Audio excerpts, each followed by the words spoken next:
Igreja Batista Celebração em Bragança Paulista. Nós somos uma expressão pequena aqui nessa cidade, neste bairro, da grande Igreja de Cristo, que está em todo o mundo. Saibam que nós, povo de Deus, somos o povo mais abençoado de toda a terra. E não existe um povo mais rico do que a Igreja de Jesus. Países ricos, povos com abundância de riquezas, de muitas coisas, porém a Igreja de Jesus é o povo mais rico que existe. Faz parte desta igreja quem já teve uma experiência com o Senhor Jesus. Quem se aproximou de Deus, confessando os seus pecados, arrependidos, e encontrou na obra de Cristo acolhimento. Salvo é aquele que foi encontrado pelo Senhor Jesus. Eu quero ler três textos e quero que vocês leem comigo, ok? Leem comigo, mesmo com a máscara aí, leem comigo esses três textos. Vamos lá. Primeiro é o Salmo 19, de 1 a 4. Vamos juntos? Os céus proclamam a glória de Deus e o firmamento anuncia as obras das suas mãos. Um dia discursa a outro dia e uma noite revela conhecimento a outra noite. Não há linguagem, nem há palavras, e deles não se ouve nenhum som. No entanto, por toda a terra se faz ouvir a sua voz e as suas palavras até aos confins do mundo. Outro texto, Isaías 6, 3. Vamos? E os serafins proclamavam uns aos outros: Santo, Santo, Santo é o Senhor dos exércitos, a terra inteira está cheia da sua glória. E o último texto, Apocalipse 5, 11 e 12. Então olhei e ouvi a voz de muitos anjos, milhares de milhares e milhões de milhões. Eles rodeavam o trono, bem como os seres viventes e os anciãos, e cantavam em alta voz: digno é o Cordeiro que foi morto de receber poder, riqueza, sabedoria, honra, glória e louvor. Esses três textos, o primeiro fala da criação de Deus, que a criação, ela adora a Deus, ela louva a Deus pela sua beleza, pelo seu encanto. Depois que os anjos, os serafins nos céus, eles diante de Deus proclamam que Ele é santo, santo, santo, eles louvam a Deus pela sua grandeza, pela sua santidade. E aqui Apocalipse diz que todos os habitantes dos céus cantam e louvam ao Senhor pela obra grandiosa do Senhor Jesus, porque dele é todo poder, riqueza, sabedoria, força, honra, glória e louvor. Todo o universo louva a Deus apaixonadamente. Toda a criação de Deus louva a Deus com fervor. Eu quero nessa noite, pela palavra de Deus, encorajá-los a louvar ao Senhor com paixão, com amor, com grande gratidão nos nossos corações. Porque louvar a Deus é expressar admiração, gratidão, devoção e amor a Ele. Vamos ler juntos? Louvar a Deus é expressar admiração, gratidão, devoção e amor a Deus. Nós fazemos isso falando daquilo que sai das nossas bocas, cantando, meditando, mas principalmente vivendo o Evangelho. Quando nós vivemos o Evangelho de Cristo, nós louvamos o nosso Deus. Abram suas Bíblias na carta do apóstolo Paulo aos Efésios. Vamos ler a partir do versículo 1 até o versículo 14. Acompanhe a minha leitura, por favor. Vou ler a partir do 1. Paulo, apóstolo de Cristo Jesus pela vontade de Deus, aos santos e fiéis em Cristo Jesus que estão em Éfeso, a vocês, graça e paz da parte de Deus nosso Pai e do Senhor Jesus Cristo. Bendito seja o Deus e Pai de nosso Senhor Jesus Cristo, que nos abençoou com todas as bênçãos espirituais nas regiões celestiais em Cristo. Porque Deus nos escolheu nele antes da criação do mundo, para sermos santos e irrepreensíveis em sua presença. Em amor, nos predestinou para sermos adotados como filhos por meio de Jesus Cristo, conforme o bom propósito da sua vontade, para o louvor da sua gloriosa graça, a qual nos deu gratuitamente no amado. Nele temos a redenção por meio de seu sangue, o perdão dos pecados, de acordo com as riquezas da graça de Deus, a qual ele derramou sobre nós com toda a sabedoria e entendimento, e nos revelou o mistério da sua vontade, de acordo com o seu bom propósito que ele estabeleceu em Cristo, isto é, de fazer convergir em Cristo todas as coisas celestiais ou terrenas na dispensação da plenitude dos tempos. Nele fomos também escolhidos, tendo sido predestinados conforme o plano daquele que faz todas as coisas segundo o propósito da sua vontade, a fim de que nós, os que primeiro esperamos em Cristo, sejamos para o louvor da sua glória.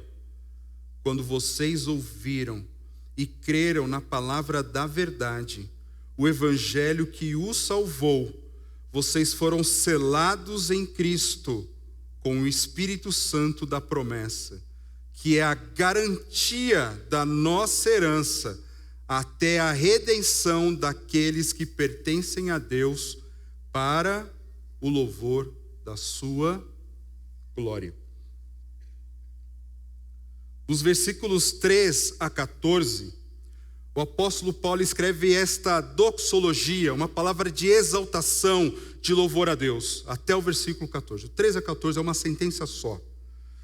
Uma sentença que expressa uma extrema exaltação ao Deus de toda a glória. O teólogo inglês do século XIX, Westcott, afirmou que essa passagem é um salmo de louvor pela redenção e consumação das coisas criadas, cumpridas em Cristo pelo Espírito, segundo o propósito eterno de Deus. Esse texto mostra que nós, a igreja do Senhor Jesus, nós fomos feitos para o louvor da sua gloriosa graça. Nós somos feitos para o louvor de Deus. Deus nos fez para o seu louvor. Ele nos fez porque o Pai, Ele nos abençoou. O Pai nos abençoou ricamente. Nós somos ricamente abençoados por Deus Pai. E essa bênção se manifestou, primeiro, porque Ele nos escolheu. O Pai nos escolheu antes da criação. Uma doutrina maravilhosa, que é a doutrina da eleição, maravilhosa, mas também com seus mistérios, porque nós sabemos que nós não fomos eleitos porque Deus viu algo bom em nós. No capítulo 2, o apóstolo Paulo fala que nós estávamos mortos em nossos pecados e em nossas transgressões. Nós estávamos distantes de Deus. Nós não sabemos quais são as prerrogativas de Deus para que Ele pudesse nos escolher. Mas Ele nos escolheu. é uma doutrina que não é tão compreendida, mas ela pode ser muito bem desfrutada. O Senhor escolheu você, o Senhor me escolheu.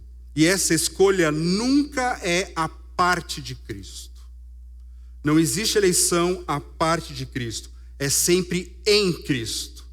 A carta de Efésios tem muitas vezes a expressão em Cristo, porque a igreja ela está em Cristo. E por estar em Cristo ela é ricamente abençoada. Ninguém pode se considerar um eleito de Deus, mantendo-se ainda rebelde, se opondo a Cristo. Ele nos escolheu para sermos santos e para sermos irrepreensíveis na presença dele. Chegando no capítulo 2, ele vai dizer que estávamos mortos, os nossos delitos e pecados, que nós éramos merecedores da ira. Nós não poderíamos, nessas condições, nos apresentar diante de Deus. Mas, em Cristo, Deus Pai nos escolheu nele para sermos santos e irrepreensíveis, separados como povo dele, como igreja do Senhor, irrepreensível, porque não existe mais sobre a igreja nenhum tipo de acusação. Nós podemos nos apresentar diante de Deus. O Pai nos abençoou porque ele nos escolheu, mas ele nos abençoou de uma maneira também porque ele nos adotou. Aqui fala da eleição e fala da predestinação. Eleição é a escolha de Deus. Vem aqui Mateus, vem aqui Bruno, chamando as pessoas, e esses que ele chama, ele coloca no caminho, destinado a ser um filho adotado. Lembrando que essa ação de adoção é uma ação amorosa, porque o texto diz que em amor ele nos predestinou para sermos filhos adotados. Na cultura da época que o apóstolo Paulo escreveu, ele estava preso em Roma. Lá no mundo romano, a família baseava-se no regime que em latim se chama pátria potestas, que traduzindo é o poder paternal, o poder do pai. Existiam homens que não se casavam, mas eles queriam que o seu nome fosse perpetuado dentro do império. Então eles adotavam um rapaz, um jovem, um rapaz, um homem, para poder dar seguimento na sua família.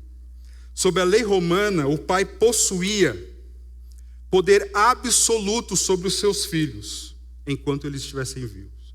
Ele poderia vendê-los, ele poderia escravizá-los, ele poderia até mesmo matá-los se ele quisesse. O pai tinha direito sobre os seus filhos de vida e morte. A adoção, ela constituía em passar esse poder paternal para outro. O filho adotivo, ele ganhava uma nova família, passava a usar o nome do pai e também dava os seus bens e a sua posição na sociedade. Essa adoção, ela apagava o passado e iniciava uma nova relação. Aquela pessoa tinha um nome antes, quando ela é adotada pelo pai, ele assumia o nome, aquela identidade, e recebia todas as suas benesses por causa daquilo que ele estava herdando. Deus, ele nos escolheu e nos destinou para sermos filhos, para sermos membros da sua grande família. A igreja de Deus é família de Deus. Capítulo 3, o apóstolo Paulo fala muito a respeito disso, que ele se dobra em joelhos, ele se dobra, ele ora em favor de quem? Da igreja, nos céus e na terra. Nós que fomos eleitos em Cristo Jesus. A adoção é algo lindo.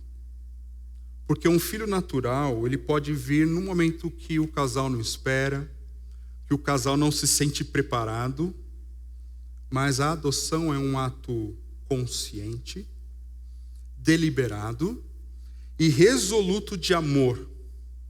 É uma escolha voluntária.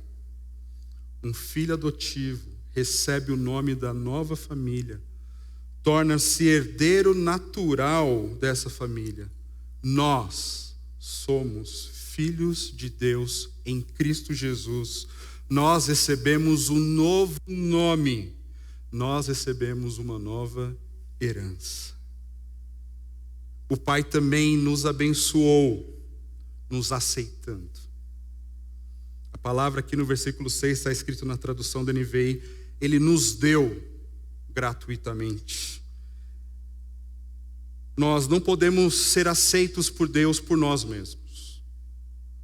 Eu poderia chegar por mim mesmo, chegar diante de Deus, eu não seria aceito.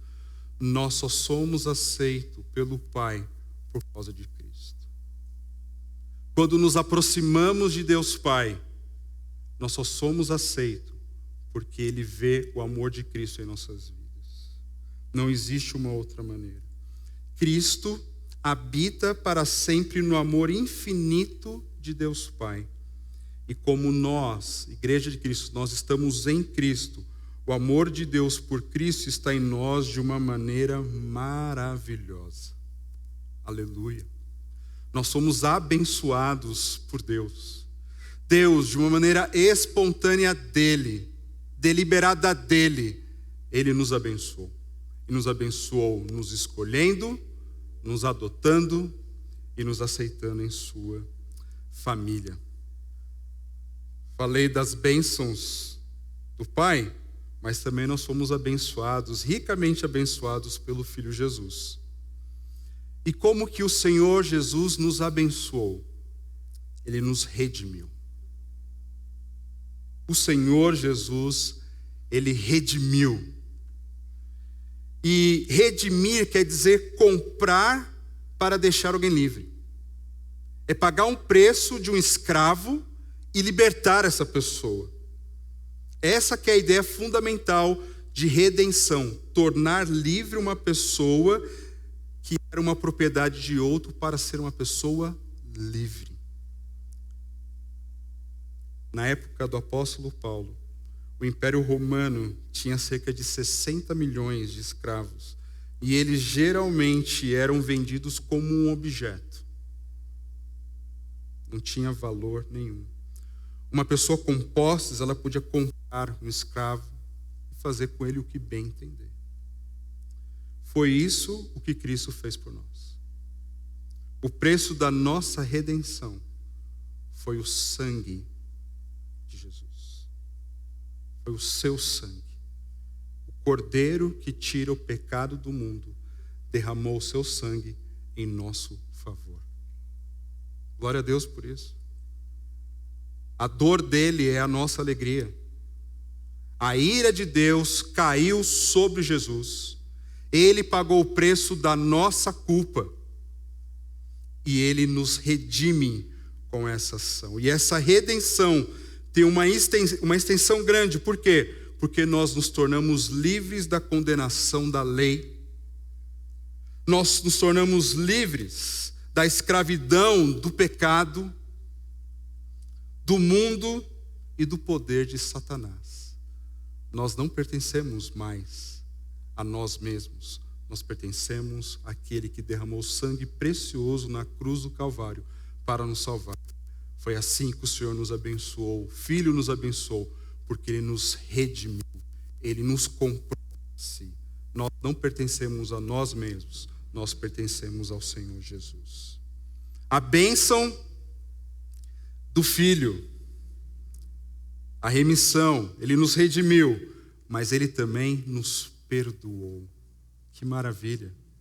Por acaso alguém aqui poderia levantar a mão e dizer que nunca cometeu um pecado? Levantando a mão já cometeria um. Todos pecaram. A palavra de Deus diz, todos pecaram. Nós infringimos o padrão de Deus, que é muito elevado. Nós ofendemos o Criador, nós ofendemos a Deus. Nós estávamos mortos, como diz o texto. Nós éramos merecedores da ira. Filhos da ira de Deus. Inimigos de Deus. Olha a palavra pesada. Inimigos de Deus. É isso que o apóstolo Paulo diz que nós éramos antes de Cristo. Mas quando Ele nos comprou, Ele nos redimiu e perdoou todos os nossos pecados. Perdoar é mandar algo embora. Levar algo para muito longe. Cristo, Ele morreu para levar nossos pecados muito longe. No Antigo Testamento, o sacerdote ele pegava um cabrito e ele impusa suas mãos, fazia uma oração para que aquele cabrito recebesse todos os pecados e lançava ele embora. E ele ia longe. E aí vem aquela expressão, quanto distante, como Deus leva distante as nossas culpas, o nosso pecado. Nós somos perdoados por Deus. Por estarmos em Cristo, não há qualquer acusação registrada contra nós, pois nossos pecados não existem mais. O nosso perdão é baseado única e exclusivamente no sacrifício expiatório do Senhor Jesus. O perdão de Cristo, ele é completo. Ele morreu para remover toda culpa do nosso pecado. Toda a culpa do nosso pecado. Ele é o Cordeiro de Deus que tira o pecado do mundo. Agora nenhuma acusação pode prosperar contra nós, porque Cristo já pagou, já rasgou a dívida que era contra nós. Ele nos perdoou e dos nossos pecados não lembra nunca mais. Nunca mais. O Deus onisciente, conhecedor de todas as coisas, Ele não lembra mais da nossa culpa. Porque sobre nós está o sangue do Cordeiro que nos comprou e que perdoa todos os nossos pecados. Nós somos livres do poder do pecado. Nós tropeçaremos certamente ao longo da nossa vida, mas o pecado não tem mais domínio sobre nós. Vai chegar o grande dia da redenção, mas o pecado não pode nos escravizar mais. O perdão de Cristo, ele é imerecido, imediato e completo. Amém. Não precisamos adicionar ao sacrifício de Cristo mais nada. Cristo não precisa pagar o preço na cruz mais uma vez. Foi uma vez só. E foi de graça. Foi de graça. Creia no amor de Deus manifestado pelo Filho Jesus. O Filho Jesus nos abençoou, nos redimindo, nos perdoando e nos revelando a sua vontade. Ele nos revelou a sua vontade. Deus não apenas recebe perdão, Deus não apenas perdoa aqueles que Ele recebe, que Ele reconcilia e nos adota como filhos. Ele também ilumina com uma compreensão do seu propósito. A sua graça é derramada de uma maneira sábia e prudente ou de entendimento, de grande entendimento. O Evangelho, quando chegou a nós, chegou de uma maneira que foi totalmente compreensiva ao ponto de nos rendermos ao Senhor. Nós recebemos essa sabedoria, entendimento ou prudência em outras versões, porque Deus ele revelou o mistério da sua vontade. E qual é esse? Qual é esse mistério? Esse mistério é a maneira pela qual Deus trará a unidade restaurada de todo o universo, de toda a criação, que está hoje desordenada por causa da rebelião do homem com Deus. Mas um dia ele vai convergir nele mesmo, em Cristo, todas as coisas. O pecado separou o homem de Deus, do próximo, de si e da natureza. O pecado estraga, mata, separa tudo, mas em Cristo, que é a nossa esperança, Deus juntará todas as coisas na consumação dos séculos. Nós somos parte desse grande plano de Deus. Novos céus e nova terra. Acompanhe a leitura de Apocalipse 21, de 1 a 7. Então vi o novo céu e uma nova terra, pois o primeiro céu e a primeira terra tinham passado, e o mar já não existia.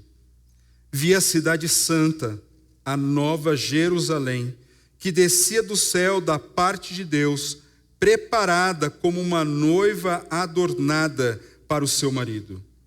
Ouvi uma forte voz que vinha do trono e dizia: agora o tabernáculo de Deus está com os homens, com os quais ele viverá.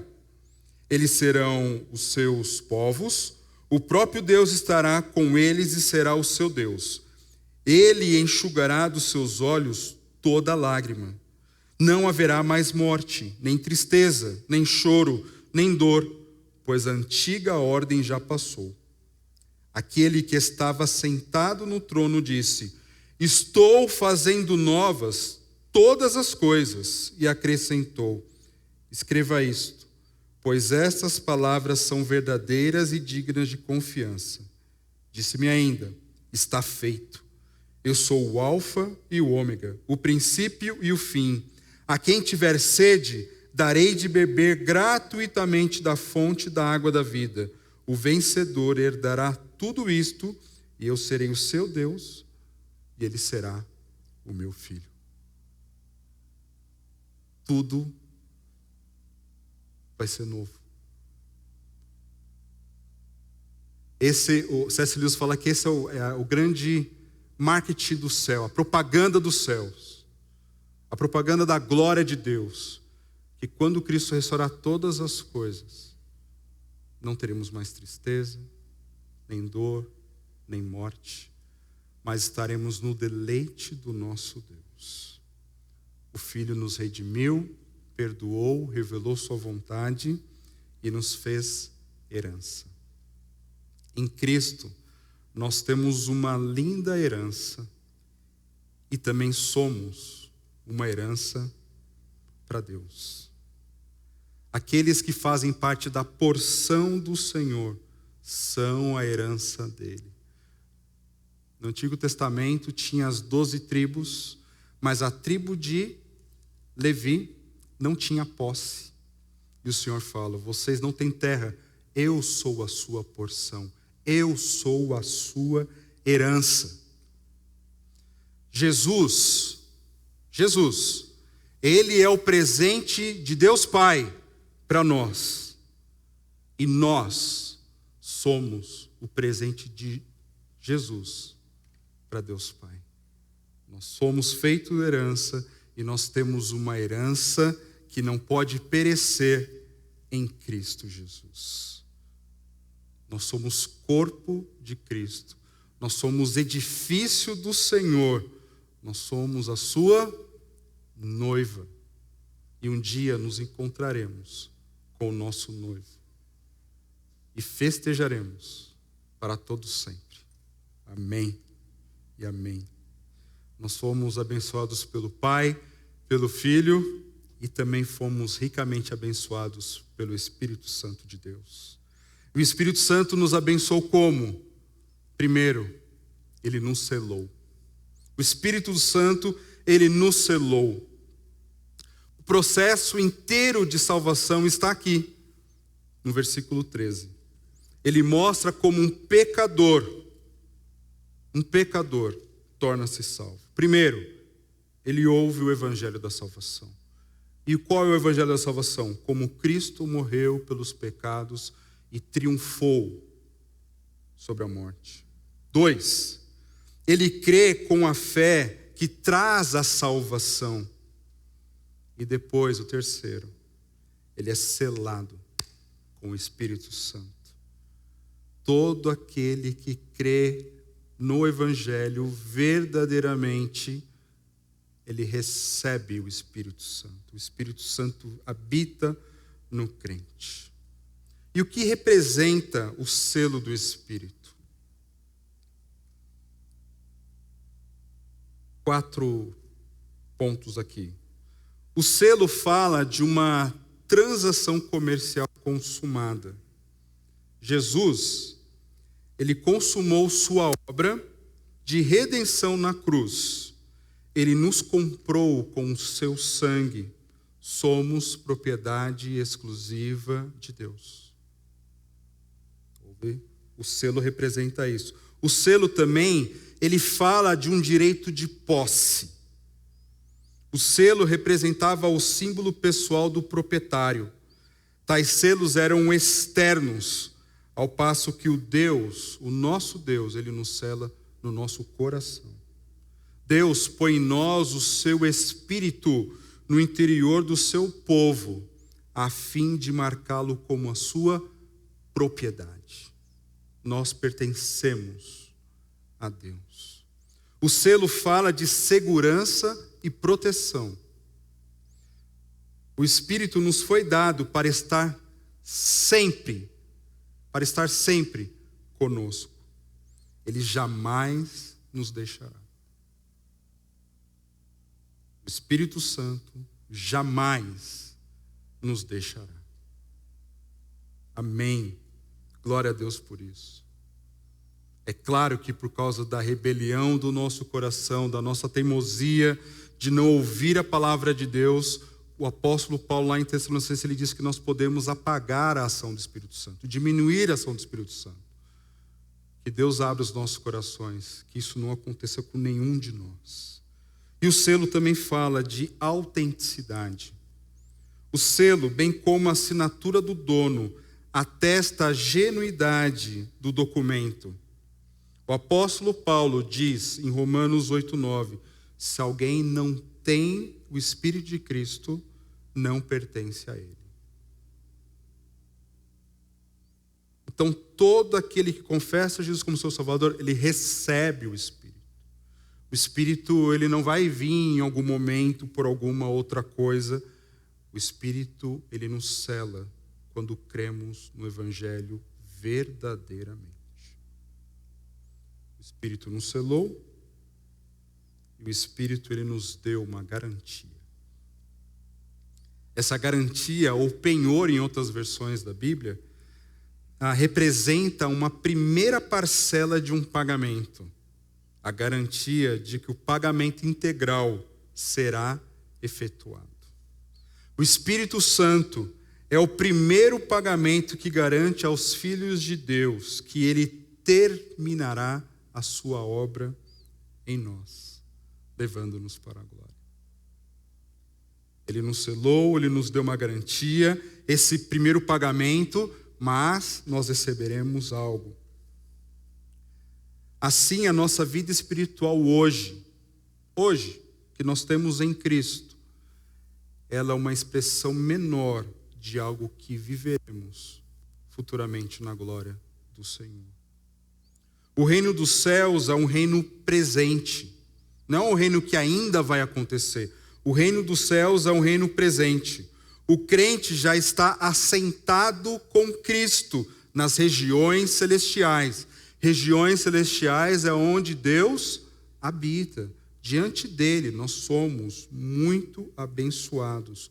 O dom do Espírito hoje é só uma pequena fração do dom do Espírito no futuro.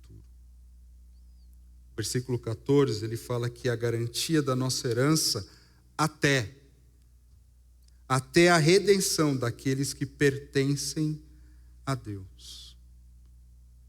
Uma redenção completa. A redenção, ela tem 3 estágios, a redenção de Deus. A primeira é a da justificação.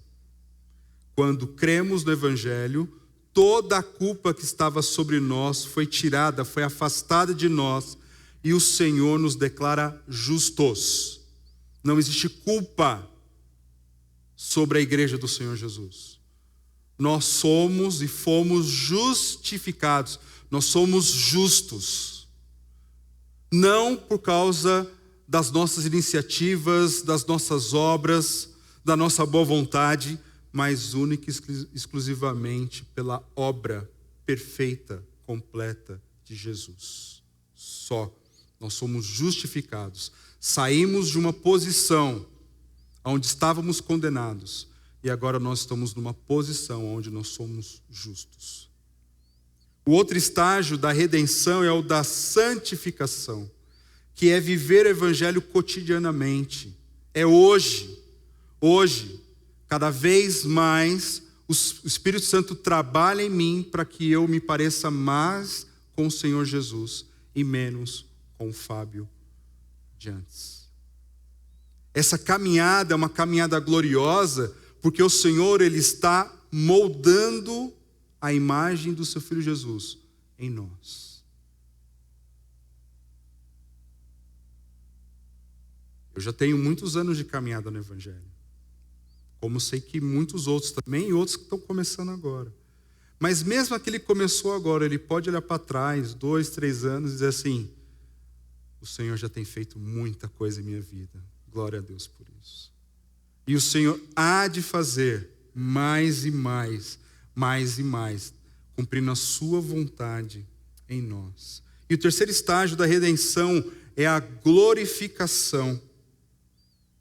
E esta é a redenção da qual nós aguardamos, nós que pertencemos a Deus, a plena redenção. Plena, que nós chamamos de glorificação. O Senhor completará a sua obra em nós. Nós estamos em obras, nós não estamos prontos, mas estaremos prontos futuramente, porque esse dia há de chegar. Maranata. O Deus Trino, Ele fez tudo isso, para o louvor da sua graça.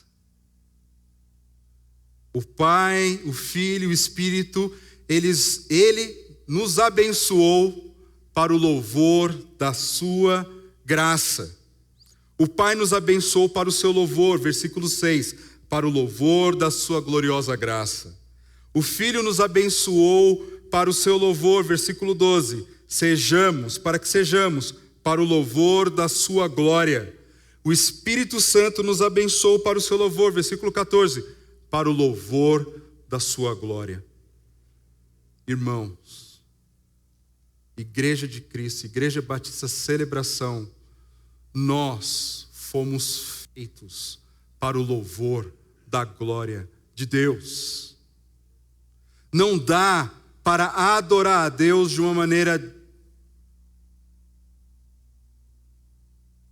de qualquer jeito. O nosso Deus é digno de louvor porque Ele realizou algo maravilhoso em nossos corações. Quarta-feira nós fomos abençoados pelo Mateus, quando ele abriu o Salmo 103, ele disse os porquês de que o salmista louvava a Deus. E nesta noite, nessa mesma direção, o apóstolo Paulo nos leva a mostrar porque temos que louvar a Deus. Porque Ele nos criou para o louvor da sua glória. Eu fico maravilhado diante